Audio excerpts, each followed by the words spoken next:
Kita lanjutkan pembahasannya. Untuk video kali ini akan dibahas mengenai operator seleksi, yaitu if, then.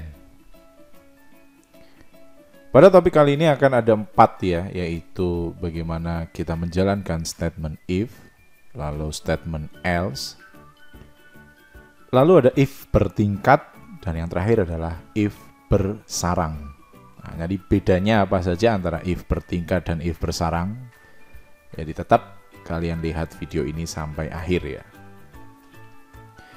Apa itu statement? Statement adalah barisan instruksi dalam program yang berakhir dengan semikolon ya, atau titik koma. Statement gabungan atau blok adalah deretan statement yang dibatasi oleh kurung. Kurung ini adalah kurung kurawal. Contohnya adalah seperti ini. Ketika saya punya ada kurung kurawal buka dan kurung kurawal tutup, berarti di dalam situ adalah blok atau statement gabungan. Dan yang ini yang selalu ditutup dengan semikolon atau titik koma, ini dinamakan statement ya, atau barisan instruksi. Statement kosong adalah semikolon tunggal. Contohnya di sini saya akan membuat ilustrasi program bilangan ganjil.c ya, berarti baca bilangan dan dicetak jika ganjil. Jadi maksudnya nanti kita akan membuat program, apapun inputnya, kalau dia ganjil maka akan muncul bilangan ganjilnya. Kalau tidak ganjil maka bilangan itu tidak akan dicetak. Ya, ini contoh programnya. Sekali lagi untuk program nanti akan ada sesinya sendiri, saya akan buatkan video tutorial program-programnya. Ingat ini hanya untuk masalah teori dulu ya. Jadi include iostream.h, ini bacanya adalah ini adalah merupakan program baca bilangan dan cetak bila ganjil.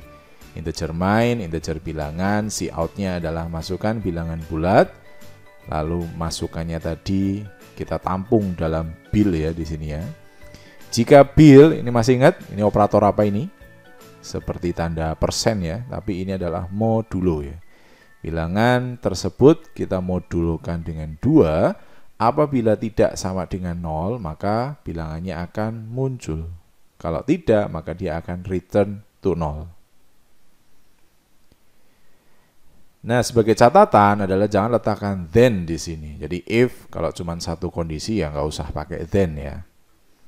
Kemudian sekali lagi untuk if ini jangan letakkan semikolon karena if ini berada di luar dari kurung kurawalnya, dan ini juga bukan merupakan instruksi kan, ini adalah kondisi ya, jadi kondisi itu tanpa ada semikolon.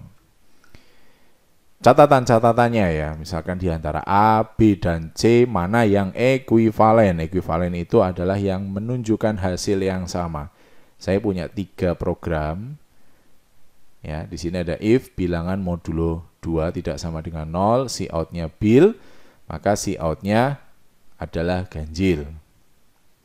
Oke, kemudian yang kedua, nah dia seperti ini, dia hanya menghilangkan tanda kurungnya.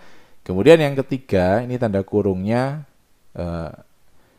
lengkap ya. Kemudian 2 instruksi ini berada di dalam tanda kurung ya.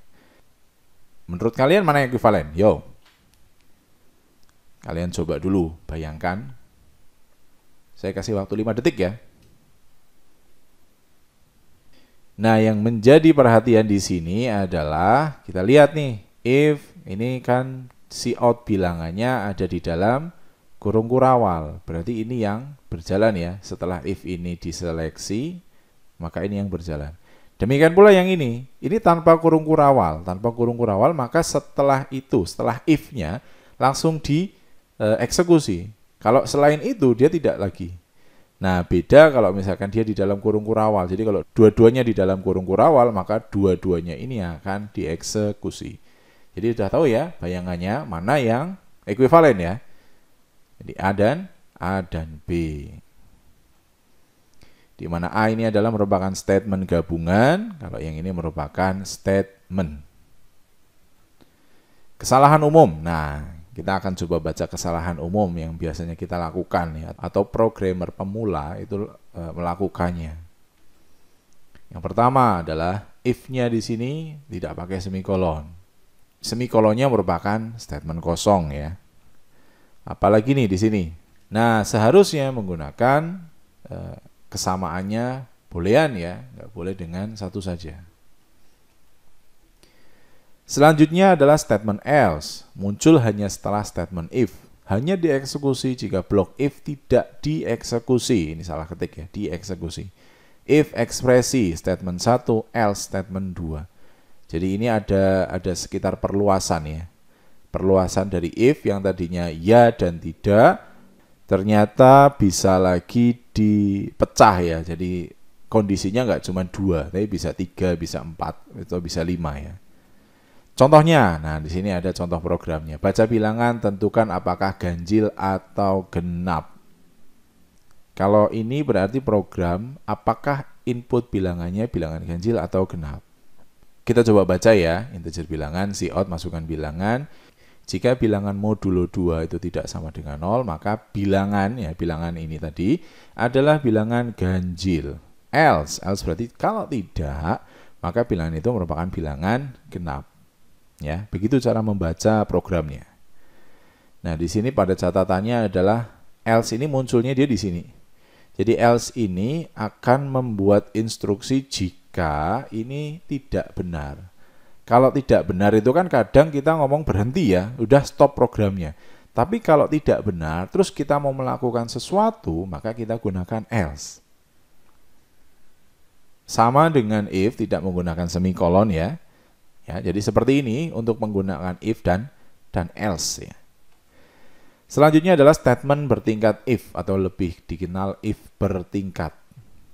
Multiple alternative block dengan masing-masing ekspresi booleannya. Setiap ekspresi yang dievaluasi kebenarannya menyebabkan eksekusi pada blok yang berasosiasi dengannya. Seringkali hanya satu blok yang akan dieksekusi. Ya, seperti apa if bertingkat?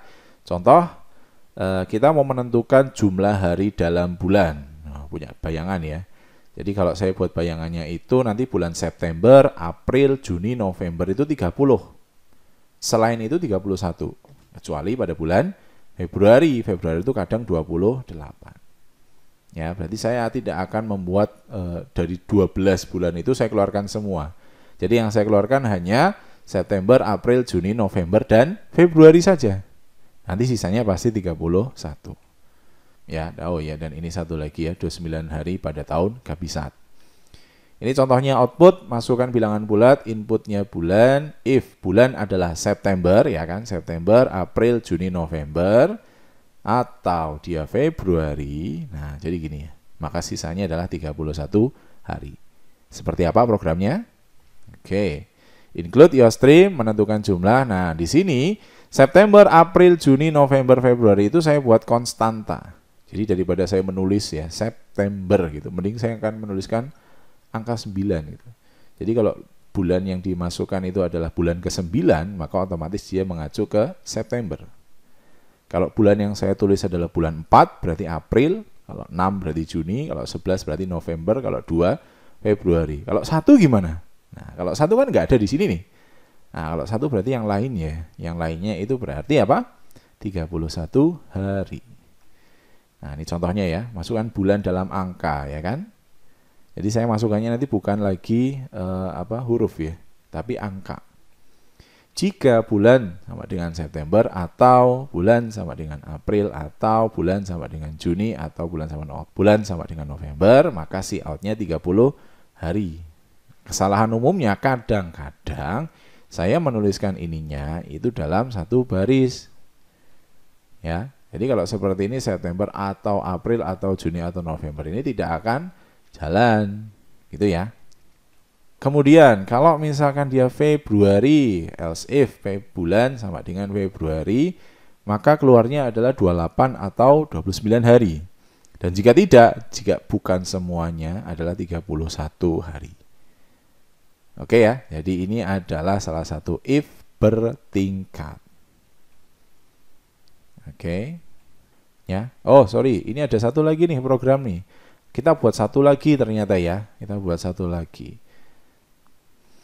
Jadi, di sini kalau kita misalkan memasukkan bulannya kok 15. Nah, 15 itu berarti kan harusnya tidak ada ya di bulan 15. Maka di sini saya tambahkan lagi else-nya, else if bulan lebih besar sama dengan 13, maka si out masukkan Anda salah, bulan cuma 12. Nah, ada semacam peringatan. Maka sisanya 31 hari. Ya, jadi banyak cara untuk membuat suatu program, tergantung si programmernya itu sendiri. Catatan kepada if bertingkat. Nah, ini outputnya jika hurufnya sama dengan B, hurufnya sama dengan Z, hurufnya sama dengan A, hurufnya sama dengan X ya. Kalau misalkan, tidak apa-apa. Misalkan hurufnya A kecil ya, maka akan munculnya S1. Kalau kurang dari Z itu akan S2. Lebih besar dari A itu S3, kurang dari sama dengan Z, besar sama dengan S4. Nah, ini contoh-contoh lainnya. Nah, ini juga ada if bersarang ya. If bersarangnya atau nested if. If musim dingin, pakai jumper 1, pakai jas hujan, pakai jaket, pakai thermal 0.